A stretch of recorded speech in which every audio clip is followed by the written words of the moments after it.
Hello everyone. चलिए शुरू करते हैं आज की क्लास। पीछे की जो क्लासेस आपने पढ़ी है उन क्लासों के बेस पे ही ये वाली क्लास आप पढ़ने वाले हो। और पीछे जिस प्रकार से आपने क्लासों को समझा अच्छे से, आपके कई लोगों ने मुझे कमेंट भी किए या कॉल करके मुझे अपने जो कई सुझाव दिए थे उन्हीं को और इम्प्रूव करते हुए पीछे मैंने पोइम जो पोर्शन है वो स्टार्ट किया। और अब लास्ट क्लास अपन ने एक पोइम पढ़ी, अब मैं वापस आपको लेके चलता हूं। आज की जो अपनी क्लास है वो एक नए ग्रामेटिकल पोर्शन से शुरू हो रही है और उस टॉपिक को आपको अच्छे से समझना है। ठीक है, तो चलिए आज अपन क्या पढ़ेंगे, आज पढ़ेंगे वॉइस। क्या पढ़ेंगे? वॉइस। वॉइस जो वॉइसेज है, ठीक है, आप जिसे एक्टिव और पैसिव वॉइस के रूप में समझते हैं वो आज अपन क्या करने वाले हैं, शुरू करने वाले हैं। देखिए ग्रामेटिकल जो टर्म देखें अपन इंग्लिश के अंदर, there are many different way to say something और to tell about something on someone in his own language. Okay, we use to modify our language और we use to make our language stylish and in want to say one thing in a different way. For it we use active, passive, narrations and all these are the parts of modification of our language. Okay, अपनी language को, अपनी बात कहने का जो तरीका होता है उसको और ज्यादा सुधारने के लिए, और ज्यादा उस महत्व को क्या करने के लिए, अच्छा बनाने के लिए और अपनी बात इफेक्टिव वे में, ठीक है, इफेक्टिव वे में अपनी बात को एक्सप्रेस करने के लिए हम क्या करते हैं, जिस प्रकार से नरेशन का यानी डायरेक्ट नाइट का यूज करते हैं वैसे क्या करते हैं अपन एक्टिव पॉजिटिव का भी यूज करते हैं। ठीक है, ये अपनी लैंग्वेज को क्या बनाता है, it makes our language rich. ये हमारी भाषा को क्या बनाता है, रिच बनाता है, अपनी स्पीकिंग जो होती है उसको इफेक्टिव बनाता है। ठीक है, तो यही जो टर्म है, ग्रामेटिकल जो टर्म है, कौन सा, वॉइस, जिसको अपन दूसरा नाम और क्या कहते हैं, इसको एक्टिव एंड पैसिव। ओके, इसे हम क्या कहते हैं, एक्टिव और पैसिव बोलते हैं। एक्टिव और जो पैसिव होता है उसकी अपन चर्चा करेंगे। और सबसे पहले मैं आपको बता देता हूं कि ये जो टॉपिक है वो बहुत ही इजी टॉपिक है, आपको कहीं भी किसी प्रकार की कोई प्रॉब्लम नहीं होगी। आप बस एक बात का ध्यान रखें कि ज्यादा रूल्स में न उलझें, कॉन्सेप्ट को क्लियर रखें। रूल्स के अंदर आपको इसमें उलझने की जरूरत नहीं है। पहले कॉन्सेप्ट क्लियर करिए कि जो एक्टिव और पैसिव होता क्या है, आखिर ये माजरा क्या है और ये क्यों बनते हैं। ठीक है, किस प्रकार से ये चेंज होते हैं, एक्टिव की क्या खास बात होती है और पैसिव में क्या खास बात होती है, इसको विशेष रूप से मैं अपनी भाषा में समझाने की कोशिश करूंगा इस वीडियो के माध्यम से। तो आप लोग ये चाहे किसी भी क्लास के लिए जो स्टूडेंट हो अच्छे से उसको क्या आती है समझ में, आई होप आएगी। और आप जो कॉन्सेप्ट है वो क्लियर हो जाएगा, उसके बाद आप कितनी भी क्या कर सकते हो, एक्सरसाइज है वो इस बेस पे कर सकते हो। लेकिन सबसे पहले क्या होना जरूरी है, हमारा जो कॉन्सेप्ट है वो क्या होना चाहिए, क्लियर होना चाहिए। तो चलिए देखिए बात करते हैं एक्टिव और पैसिव की। ओके, मैं दो सेंटेंस लिखता हूं। सबसे पहले लिखा माय अंकल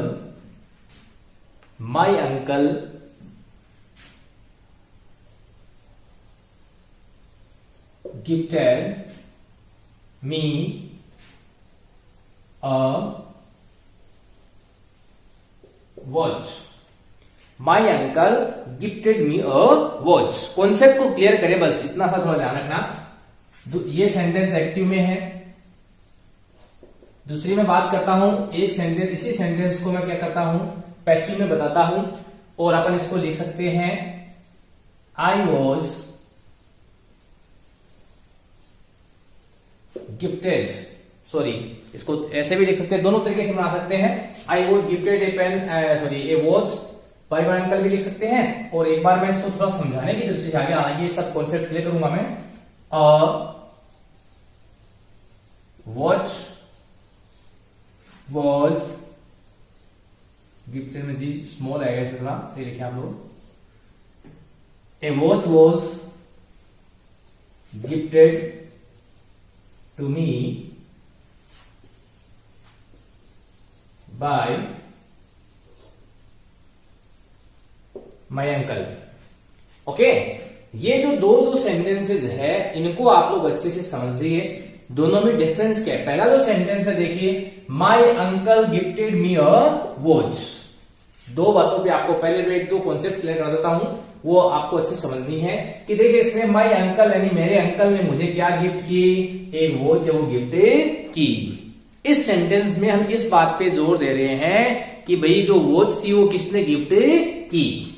ठीक है, विशेष रूप से मैं कहने मतलब है कि मेरे अंकल ने है वो मुझे क्या किया गया, मेरे अंकल ने मुझे है वो मतलब गिफ्ट दिया। यहाँ पे जो वॉच है वो ज्यादा क्या नहीं है, इंपॉर्टेंट नहीं है। हम क्या कहते हैं, हम किस पे मतलब एम्फासाइज करना चाहते हैं, माई अंकल पे अपन एम्फासाइज वो करना चाहते हैं। ठीक है, दूसरा जो सेंटेंस है इसमें अपन ने क्या किया, a watch was gifted to me by my uncle. ठीक है, इसमें हम इस बात पे गिफ्ट किसने दिया ये महत्वपूर्ण नहीं है, बल्कि क्या गिफ्ट दिया वो इस सेंटेंस में अपने क्या कर दिया, ज्यादा इंपॉर्टेंट उसको बताया। महत्व किसके बारे में बताया, उस गिफ्ट ने दिया यानी ये वॉच, यानी मेरे अंकल ने मुझे क्या दी, एक वॉच गिफ्ट की। ठीक है, यहाँ पे हम किस बात पे जोर दे रहे हैं, वॉच पे। ठीक है, पहला जो सेंटेंस था वो किस बात पे जोर दिया जा रहा है, गिफ्ट किसने दिया यानी मेरे अंकल ने दिया, ये इस बात महत्वपूर्ण है। और दूसरे वाले में है गिफ्ट दिया क्या था वो महत्वपूर्ण है। ठीक है, दोनों को अगर एक ही बात को अपन दो तरीके से कहते हैं, एक ही बात को अपन क्या करते हैं, दो तरीके से कहते हैं, और उसके लिए हम क्या करते हैं, एक्टिव से पैसिव में हम चेंज करते हैं, तो उसको क्या करता है विशेष रूप से आपको ध्यान में रखना होता है। ठीक है, क्या कि जो एक्टिव होता है उसमें काम को करने वाला यानी जो सब्जेक्ट होता है, जो डूअर होता है, जो एजेंट होता है वो खुद एक्टिव होता है, और उसी को हम क्या करते हैं, एम्फसाइज करते हैं। दूसरा जो सेंटेंस है पैसिव का, उसमें क्या है, जो डूअर है उसको हम क्या बना देते हैं, डीएक्टिव कर देते हैं, और एक्टिव किसको बना देते हैं, जो ऑब्जेक्ट था उसको हमने क्या कर दिया, एक्टिव बना दिया, और उसको हमने सेंटेंस का क्या बना दिया, सब्जेक्ट है वो बना दिया। और हम ये कहना चाहते हैं दूसरे वाली पैसिव में हम इस बात पे जोर दे रहे हैं कि भाई मुझे एक घड़ी है वो क्या की गई थी, गिफ्ट की गई थी, न कि इस बात पे ज्यादा जोर दे रहे हैं कि मेरे अंकल ने दी थी। ये विशेष रूप से आप लोग ध्यान रखें। हम क्या करते हैं, जो ऑब्जेक्ट होता है उसको एम्फसाइज करने के लिए हम क्या करते हैं, उस सेंटेंस को है वो पैसिव में लिखते हैं। ठीक है, तो इसमें आपको सबसे पहले क्या करना पड़ेगा, ये सब्जेक्ट है, ये क्या इसका सब्जेक्ट था, और ये इसका आपको क्या है, ऑब्जेक्ट था। मैंने आपको लास्ट की क्लासेस में पढ़ाया ये सब ऑब्जेक्ट कैसे ढूंढते हैं। मैन वर्ब से क्वेश्चन पूछेंगे, व्हाट और होम का जो आंसर आएगा वो क्या हो जाएगा, ऑब्जेक्ट हो जाएगा। तो देखिए गिफ्ट किया, तो क्या गिफ्ट किया, ये वॉच गिफ्ट की। किसको गिफ्ट की, मुझे गिफ्ट की। इसमें दो ऑब्जेक्ट है, इसमें कोई दिक्कत नहीं, दोनों में से किसी एक को हम क्या बना लेते हैं, सब्जेक्ट बना सकते हैं, लेकिन वो सब बातें आपको आगे बताऊंगा। ठीक है, तो इसमें क्या होता है कि हम क्या करते हैं, a watch was gifted to me by my uncle. दूसरे वाले में क्या है, हम किसको बता रहे हैं कि जो ऑब्जेक्ट था उसको हमने क्या बना दिया, यहाँ पे अब सब्जेक्ट बना दिया। ठीक है, इसको हमने किसकी जगह लिया है, सब्जेक्ट की जगह लिया है। और जो सब्जेक्ट था कौन है, माई अंकल, उसको हम क्या ले गए हैं, बाद में उसको पैसिव वाला बना दिया, उसको निष्क्रिय बना दिया। हालांकि अभी भी क्या है, काम को करने वाला तो अंकल ही है, लेकिन हमने क्या किया, उसको महत्व कम कर दिया, और हमने इस बात पे क्या कर दिया, एम्फसाइज कर दिया। तो एक्टिव से पैसिव बनाते समय ध्यान रखना, सेंटेंस अगर एक्टिव में है तो उसका जो सब्जेक्ट होगा, काम को करने वाला होगा। सब्जेक्ट के बारे में मैंने आपको बताया कि भाई सब्जेक्ट क्या होता है, जो डूअर होता है, एजेंट होता है, कह सकते हैं अपन उसको, मान लो वही सब्जेक्ट का काम करता है। और हम वाक्य में जिसके बारे में भी जो कुछ कह रहे हैं वही वाक्य का क्या होता है, सब्जेक्ट होता है। ठीक है, इसमें देखिए हम अब किसके बारे में बात कर रहे हैं, a watch was gifted to me by, एक घड़ी है वो मेरे अंकल के द्वारा मुझे दी गई। यानी कि हम इसमें अंकल के बारे में बात नहीं कर रहे हैं, बल्कि हम बात किसके बारे में कर रहे हैं, उस घड़ी के बारे में।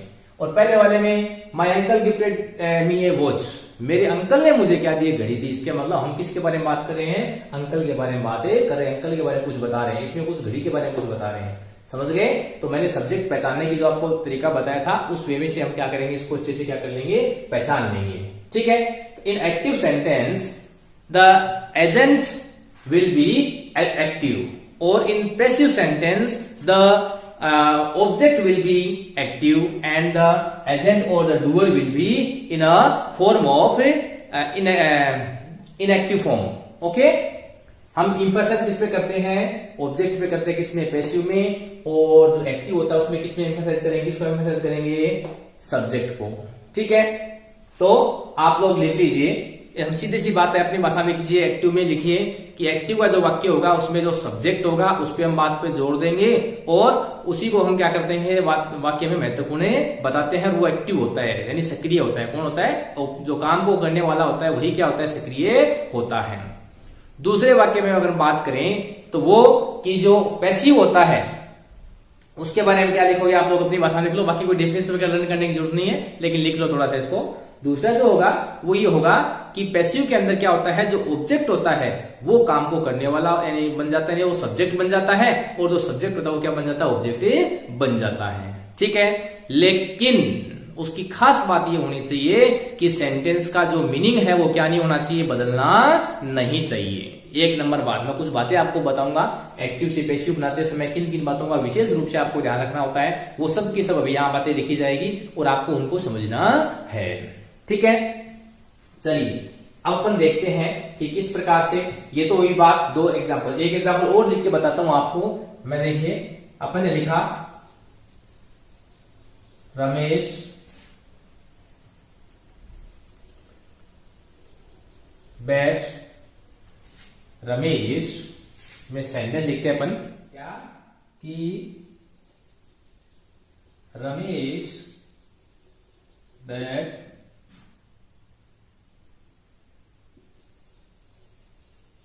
राहुल। इसमें क्या होता है? क्या हुआ है कि रमेश ने किसको पीटा? राहुल को पीटा।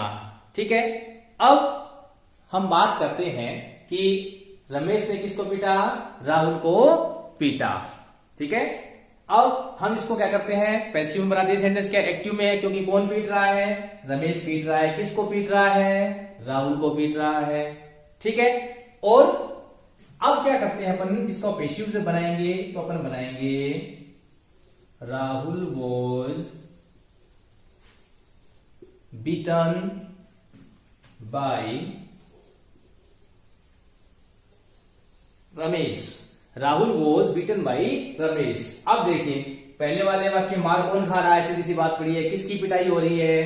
पहले वाले में राहुल की पिटाई हो रही है, दूसरे में भी किसकी पिटाई हो रही है? राहुल की ही हो रही है। नहीं, क्या नहीं होना चाहिए? मीनिंग चेंज नहीं होना चाहिए दोनों। ये नहीं कि आप एक्टिव में तो मतलब रमेश को पिटवा रहे हैं और पैसिव में उसको राहुल को पिटवा दिया, ऐसा नहीं होना चाहिए। ठीक है, यानी मीनिंग क्या नहीं होना चाहिए? सेंटेंस का चेंज नहीं होना चाहिए। जो एक्टिव में मीन्स होता है वही क्या रहेगा? पैसिव में रहेगा, और जो पैसिव में होता है वही क्या रहेगा? उसमें रहेगा। ये विशेष रूप से आप लोग क्या रखें? इस बात का ध्यान रखें कि मीनिंग क्या नहीं होना चाहिए? चेंज नहीं होने चाहिए। ओके, दूसरी बात और देखते हैं अपन। ये तो इस तरीके से आपको क्या करना है? बातें समझ में अच्छे से आप सेंटेंस फटाफट उतार लीजिए। ठीक है, एक्टिव में क्या होता है? जो सब्जेक्ट होता है वो एक्टिव होता है और जो ऑब्जेक्ट होता है वो मतलब एक्टिव नहीं होता है। लेकिन इसमें क्या होता है? पैसिव में जो सब्जेक्ट होता है वो तो क्या हो जाता है? पीछे चला जाता है, निष्क्रिय हो जाता है, और जो सक्रिय कौन होता है? एक्टिव कौन हो जाता है? वो हो जाता है सब्जेक्ट है, वो हो जाता है डीएक्टिव कौन हो जाता है? इसका जो सब्जेक्ट है वो डीएक्टिव हो जाता है और एक्टिव हो जाता है। ठीक है, ये विशेष रूप से यानी बात पे ध्यान इतना देना आपको कि किसको महत्व देना है। जिसको महत्व दे रहे हैं, अगर सब्जेक्ट को महत्व देना है तो सेंटेंस को हम सब्जेक्ट एक्टिव में कहेंगे, और हमें ऑब्जेक्ट को महत्व ज्यादा देना है तब हम उस वाक्य की बात को किस में कहते हैं? पैसिव में कहते हैं। बाकी कोई मतलब इसका hard and rule fast rule नहीं है कि आपको केवल यहाँ पे पैसिव यूज करना पड़ेगा या इसमें एक्टिव यूज करना पड़ेगा। हाँ, कुछ ऐसी चीजें होती है, कुछ ऐसे सेंटेंसेस होते हैं जो केवल क्या किए जा सकते हैं? पैसिव में ही किए जा सकते हैं, वो एक्टिव में नहीं होते हैं। और कुछ ऐसे सेंटेंस होते हैं जो केवल क्या होते हैं? एक्टिव में होते हैं, उनका पैसिव नहीं बनता है। वो मैं आपको आगे बताऊंगा, उसके पीछे रीजन होगा। ठीक है, जब मान लो ऑब्जेक्ट ही नहीं होगा तो हम उसका क्या बनाएंगे? पैसिव नहीं बनाएंगे। या मान लो जो वर्ब होगी वो क्या नहीं होगी? ट्रांजिटिव। दूसरी बात इसी पे आ रहा था मैं कि जो पैसिव है हमेशा किसका बनता है? ट्रांजिटिव वर्ब का बनता है। किसका बनता है? ट्रांजिटिव जो वर्ब होती है उसका क्या बनेगा? पैसिव बनेगा। इंट्रांजिटिव वर्ब का नहीं बनता। इसलिए मैंने आपको पहले वर्ब वाले चैप्टर में क्या बताया था कि ट्रांजिटिव और इंट्रांजिटिव वर्ब क्या होती है। ठीक है, ये मैंने आपको वर्ब का जो चैप्टर पढ़ाया था उसमें बताया था। ठीक है, चलिए आगे अपन देखते हैं। इसके बाद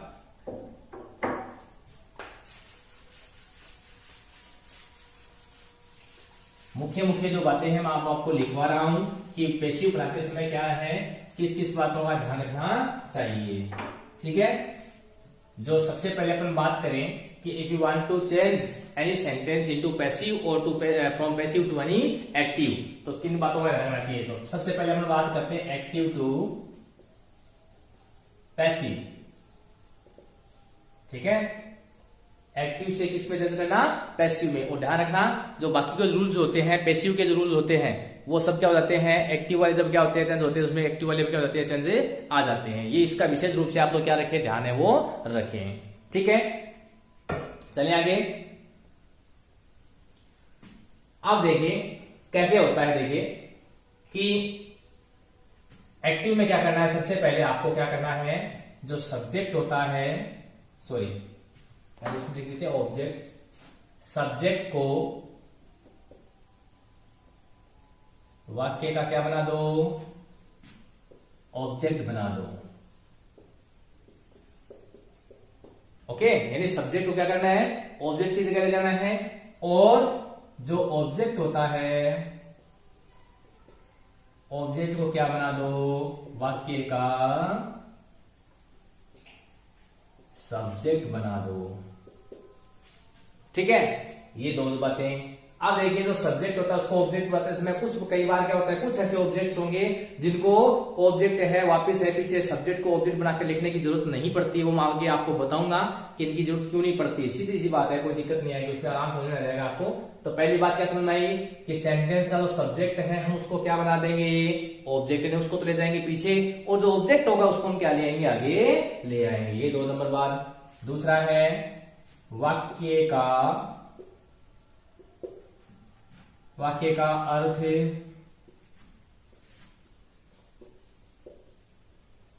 नहीं बदलना चाहिए, ठीक है। वाक्य का जो मीनिंग है, अर्थ है, वो नहीं बदलना चाहिए। चौथी जो बात है उस पे आते हैं। हम क्या करते हैं, पैसिव के अंदर क्या यूज करते हैं, बी की फॉर्म यूज करेंगे। किसकी फॉर्म यूज करेंगे, बी की जो फॉर्म होती है, ठीक है। बी की जो फॉर्म है be plus past participle, be plus past participle, be plus verb की थर्ड फॉर्म का क्या किया जाता है, प्रयोग किया जाता है,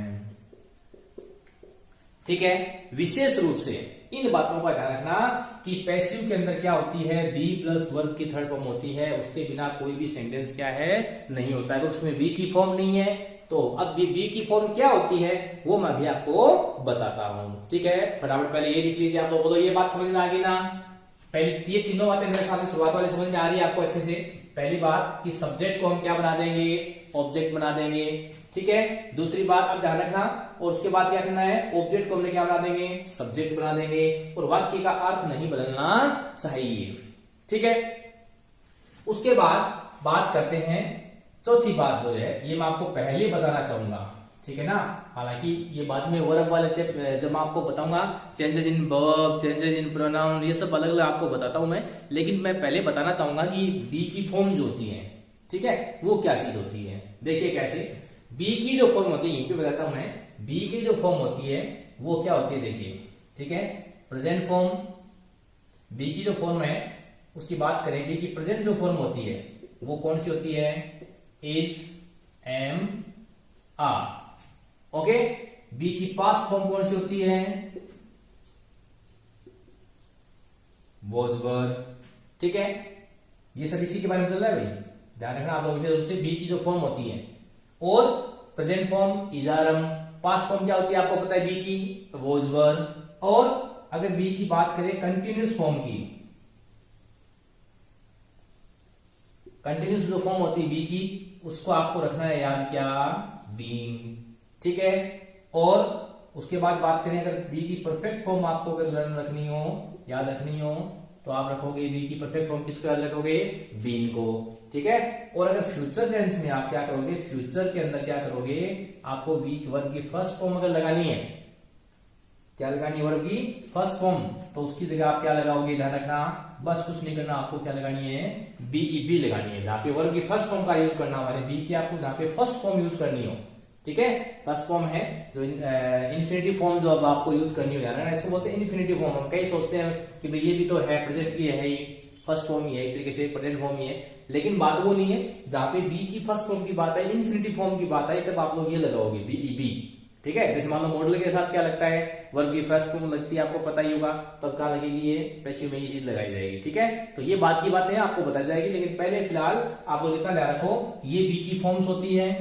प्रेजेंट फॉर्म बी की क्या हो गई, इज आर एम हो गई। बी की पास्ट फॉर्म क्या हो गई, वाज वर हो गई, वाज वर हो जाती है। और कंटिन्यूस फॉर्म क्या हो जाती है, बीइंग हो जाती है। परफेक्ट फॉर्म क्या हो जाती है, बीन हो जाती है। और फ्यूचर प्लस वर्ब की फर्स्ट फॉर्म यानी कि उसकी क्या हो जाती है, बीई, बी बन जाता है। ठीक है, बी फॉर्म।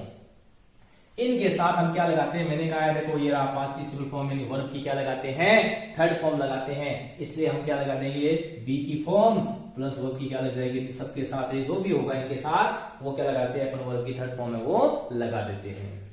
ठीक है, इतना आप लोग रखिए, ये आपके आगे काम आएगा जब मैं आपको सब बातें बताऊंगा। एक बार फिर रिपीट कर रहा हूं मैं, बी की प्रेजेंट फॉर्म क्या याद रखोगे आप, इज आर एम याद रखोगे। पास्ट फॉर्म क्या याद रखोगे, वॉज वर याद रखोगे। ठीक है, परफेक्ट फॉर्म क्या याद रखोगे, बीन रखोगे। कंटिन्यूस फॉर्म क्या याद रखोगे, कंटिन्यूस मतलब आईएनजी फॉर्म, तो बीइंग की आईएनजी, बीन की आईएनजी फॉर्म, बी की आईएनजी फॉर्म क्या हो जाती है, बीइंग, सीधी सी बात पड़ी है। और फ्यूचर यानी वर्ब की फर्स्ट फॉर्म किस रूप में याद रखोगे, बीई के रूप में। इतनी फॉर्म्स आपको याद रखनी है। ठीक है, बोलिए कोई परेशानी यहाँ तक है, किसी प्रकार की कोई परेशानी नहीं है। अब शुरू करते हैं अपन इसके जो मुख्य मुख्य बातें, जो रूल्स वगैरह, यहां तक कोई परेशानी मेरे हिसाब से नहीं होनी। इतनी बातें आपको याद रखनी है कि भाई सब्जेक्ट है उसको क्या करेंगे, वाक्य क्या बना देंगे, ऑब्जेक्ट बना देंगे। और जो ऑब्जेक्ट होता है उसको वाक्य क्या बना देंगे, अपने सब्जेक्ट बना देंगे। वाक्य का जो अर्थ है वो क्या होना नहीं चाहिए, बदलना नहीं चाहिए। दूसरी बात, फिर वाक्य का जो अर्थ नहीं बदलना चाहिए। तीसरी बात, बी प्लस वर्ब की थर्ड फॉर्म का प्रयोग करेंगे। ये बी प्लस वर्ब की थर्ड फॉर्म मैंने आपको बता दी कि कौन कौन सी बी प्लस वर्ब की थर्ड फॉर्म में होती है। ओके, सो अब हम आगे बढ़ते हैं और अपने जो इसमें मुख्य जो और बातें हैं वो भी उस पर हम डिस्कस करते हैं। यहां तक आई होप कि आपको सबको समझ में आया होगा। ठीक है, इन बातों को छोटी छोटी बातें आराम से समझे आप लोग, कहीं कंफ्यूज नहीं होना है। कोई भी प्रकार की आपको डाउट्स है वो माइंड में नहीं रखनी है। आपको बस आगे नहीं चलना है, पहले जितना मैं बताता हूं केवल आपको उतना समझना है। ठीक है, कॉपी में साथ में लिखते जाइए चीजें। ठीक है, और अब बात करते हैं अपन कि भाई अगर हम क्या करेंगे जब सब्जेक्ट से जो प्रोनाउंस होते हैं, ठीक है, एक तरीके से मैं कहूं कि जो पर्सन का जो होता है, पर्सन जो होंगे उसमें जो चेंज होगा सब्जेक्टिव और ऑब्जेक्ट उसका कैसे बनाना है या इंटरचेंज कैसे करने हैं। ठीक है, जो पर्सन होते हैं, पर्सन आपको पता होगा फर्स्ट पर्सन होता है। ठीक है, एक minute, first person, second person और थर्ड पर्सन। ठीक है, इसमें सब्जेक्टिव केस और ऑब्जेक्टिव केस, यानी हम क्या करेंगे जब सब्जेक्ट को क्या बनाएंगे, ऑब्जेक्ट बनाएंगे, तो उसकी जो अगर मान लो उसकी जगह प्रोनाउन है तो उसका हम क्या लिखेंगे, ऑब्जेक्टिव रूप लिखेंगे। और ऑब्जेक्ट को वापस हम क्या कर रहे हैं, सब्जेक्ट की जगह रख रहे हैं, तो उसका हमें क्या करना है, सब्जेक्टिव रूप लिखना है। ठीक है, तो देखिए आई का मी हो जाता है और वी का क्या हो जाता है, अस हो जाता है। ठीक है, और यू का क्या रहता है, वापिस से यू ही रहता है। ही का हिम हो जाता है। सी का हर हो जाता है। दे का क्या हो जाता है, देम हो जाता है। ठीक है, दे का देम। इस प्रकार से क्या करेंगे अपन, इनके मुख्य रूप से आप क्या करोगे, इसका चेंजेस है वो करने। इट का भी होता है लेकिन वो ज्यादा नहीं आता है, लिखने की जरूरत नहीं है। इट का वापस ही रहता है, लिख सकते हो आप लोग, कोई दिक्कत नहीं है। ठीक है, इट है वो इंट्रोडक्टरी सब्जेक्ट के रूप में काम में आता है, लेकिन उसको लिखने की जरूरत नहीं है। इसके अलावा क्या होता है, जो किसी का नेम होता हो, नाम जो होता है किसी का, उसमें नो चेंज होता है, ध्यान रखना, उसको हम बदलना नहीं है। जैसे जो है उसको हम वैसे ही लिखेंगे।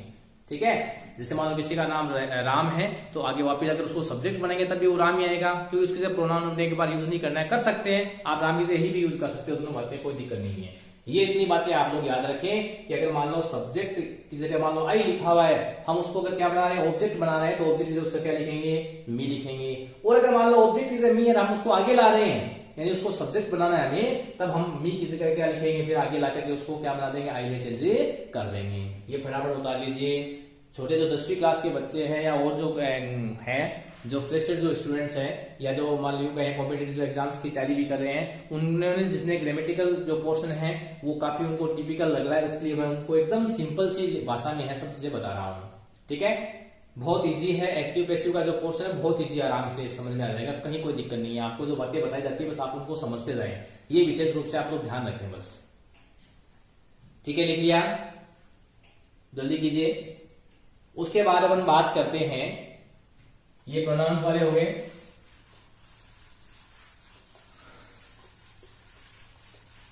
अब बात करते हैं चेंजेस इन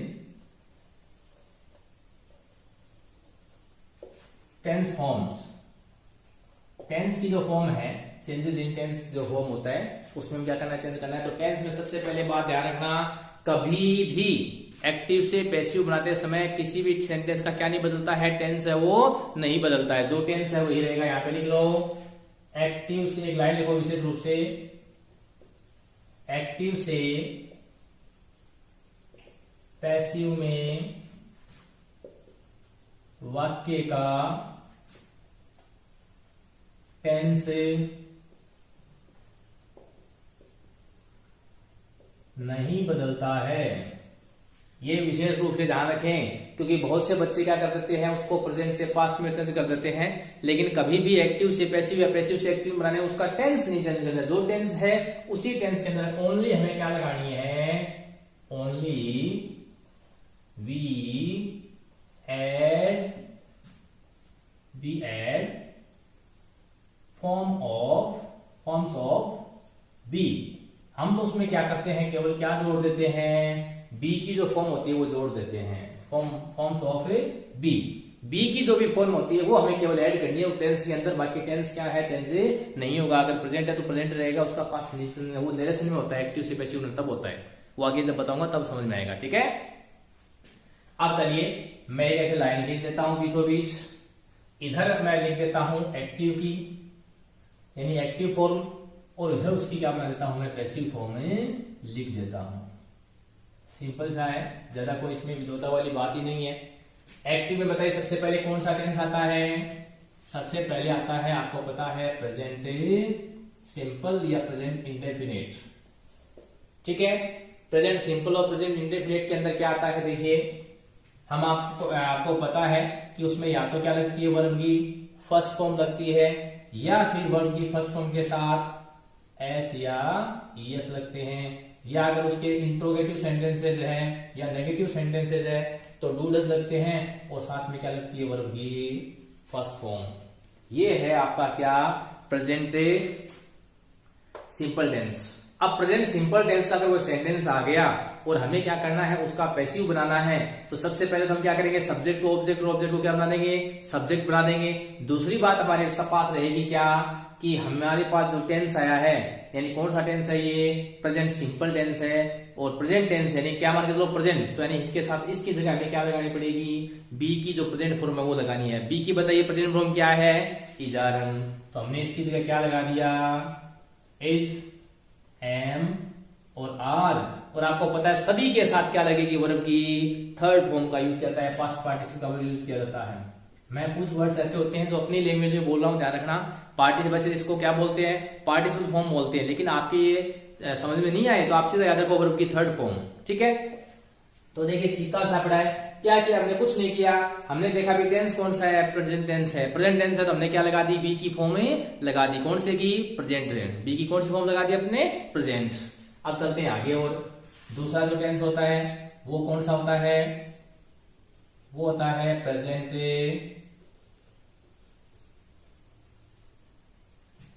continuous. Okay, present continuous. Present continuous में क्या होता है, देखिए is, am, are plus verb की फर्स्ट फॉर्म के साथ आप क्या पढ़ते हो इसको, आईएनजी फॉर्म। ठीक है, तो इसमें क्या आता है, देखिए प्रेजेंट कंटिन्यूअस के अंदर क्या आता है, is, am, are plus verb की फर्स्ट फॉर्म के साथ क्या आ जाती है, आईएनजी आ जाती है। ठीक है, अब बताइए प्रेजेंट कंटिन्यूअस है, देखिए कंटिन्यूअस नाम से ध्यान रखना, इसमें क्या था, प्रेजेंट था, प्रेजेंट सिंपल, तो इसमें इजारा लगा, इसमें कंटिन्यूअस फॉर्म है, इसका मतलब हमें इसके साथ क्या लगानी है, बी की कंटिन्यूअस फॉर्म लगानी है। क्योंकि एक बात बताइए, देखिए यहाँ पे क्या है, वर्ब के फर्स्ट फॉर्म प्लस क्या है, आईएनजी है। मुझे एक बात बताइए कि भाई हमें क्या करना है, वर्ब की थर्ड फॉर्म बनानी पड़ेगी पैसिव में, तो आईएनजी क्या, हम सीधा थोड़ा छोड़ देंगे उसको, इसलिए हमने आईएनजी अलग निकाल लेंगे। देखिए कैसे, इस आईएनजी को अलग निकाल लेंगे और पीछे वर्ब की फर्स्ट फॉर्म बचेगी, उसको हम क्या बना देंगे, थर्ड फॉर्म बना देंगे। ठीक है, आप इतना याद रखो सीधा कि भाई कंटिन्यूस टेंस है ना, इसका मतलब हमें क्या लगाना है, बी की कंटिन्यूस फॉर्म मैंने क्या बताई थी आपको, बीइंग। क्या बताई थी, बीइंग। तो ये इज आर तो वापस ऐसे आ जाएगा, तो is am are plus being plus verb की थर्ड फॉर्म। बस सिंपल सा है। कंटिन्यूस टेंस है ना, इसलिए क्या लगा दिया, बीइंग लगा। जितने भी कंटिन्यूस टेंस है ना, सब में क्या लगेगा, बीइंग लगेगा और उनकी थर्ड फॉर्म आएगी और आगे जो भी हेल्पिंग वर्ब आई हुई है वो लग जाएगी। ठीक है, कोई दिक्कत नहीं है इसमें भी, दोनों टेंस सीधे से है। पहले हमने प्रेजेंट सिंपल किया है, प्रेजेंट सिंपल के अंदर क्या है, देखिए वर्ब की फर्स्ट फॉर्म प्लस वर्ब की फर्स्ट फॉर्म के साथ ऐसे ये या डू डज या वर्ब की फर्स्ट फॉर्म आते हैं ना, ये इंट्रोगेटिव नेगेटिव में ये लगते हैं, अफर्मेटिव सेंटेंस में ये लगते हैं। ये मैं आपको टेंस पढ़ाऊंगा तब अच्छे समझ में आ जाएंगे। एक बार फिर आप वर्ब को याद रखो इतना। उसके बाद is are am plus verb की थर्ड फॉर्म में चेंज कर दिया उसको, क्योंकि टेंस कौन सा है, प्रेजेंट सिंपल, और बी की जो फॉर्म होती है प्रेजेंट फॉर्म वो क्या होती है, इज आर एम होती है, इसलिए हम क्या करेंगे, उसमें इज आर एम का यूज करेंगे। Okay, next present continuous tense. In present continuous is am are और वर्ब की फर्स्ट फॉर्म क्या करते हैं, अपने एक्टिव्स में लगाते हैं and we change it into is are am plus being plus verb की थर्ड फॉर्म, इसको क्या कर देते हैं, चेंज कर देते हैं। ठीक है, कंटिन्यूअस फॉर्म लगा दी, कोई दिक्कत नहीं है। उसके बाद आता है present perfect tense. Present perfect में आपको पता है क्या होता है, हैज या हैव लगाते हैं और वर्ब की क्या आती है, थर्ड फॉर्म आती है। ठीक है, प्रेजेंट परफेक्ट में क्या आता है, हैज है होता है और प्लस वर्ब की फर्स्ट फॉर्म। ये इधर वाले लर्न हो जाएंगे तो वो पास वाले तो कैसे सीधे याद हो जाएगी, पैसिव फॉर्म तो आपको बी की फॉर्म लगानी होती है, कुछ चेंज नहीं करना होता है। जैसे हैज है प्लस वर्ब की थर्ड फॉर्म है, तो देखिए परफेक्ट टेंस है, टेंस कौन सा है, परफेक्ट, तो बी की परफेक्ट फॉर्म कौन सी होती है, बीन। बी की परफेक्ट फॉर्म कौन सी होती है, बीन। तो हम यहाँ क्या लगा देंगे, बीन लगा देंगे, तो इधर क्या जाएगा, हैज है, तो हैज वैसे की वैसे रह जाएंगे, हमें उसको मतलब नहीं, हमें तो बी की फॉर्म लगानी है, हैज और बी की फॉर्म नहीं है, तो प्लस बीन। यहां हमने क्या कर दिया, बीन लगा दिया और वर्ब की क्या लगा दी, थर्ड फॉर्म है वो लगा दी। ठीक है, has have plus been plus verb की थर्ड फॉर्म, सीधा सा है। नेक्स्ट बात करें अपन तो आता है प्रेजेंट परफेक्ट कंटिन्यूअस टेंस। ठीक है, NUOUS। ओके, अब इसमें देखिए क्या होता है, इसमें होता है हैज बीन या फिर हैव बीन और प्लस की वर्ब के साथ ING, ये आता है।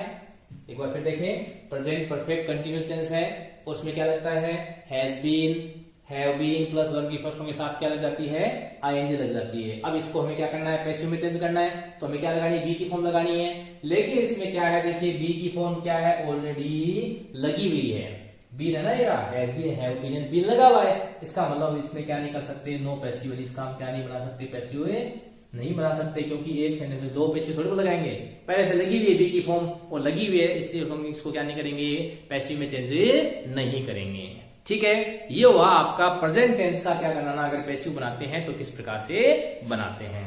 ठीक है, समझ में आ रहा है कुछ अच्छे से। आप लोग अभी जितना मैंने बताया, आज जो मैंने आपको बताई है क्लास बताई है, आप लोग इसको 2-3 बार देखिए, थोड़ा विशेष रूप से ध्यान रखें। अगर आप लोग इस क्लास को अच्छे समझ जाते हो तो बाकी की आगे की जो जितने भी है ना, interrogative sentences, imperative sentences, exclamative sentences, उन सब का जो पैसिव जो बनता है वो बहुत क्या हो जाएगा, आपके लिए इजी हो जाएगा।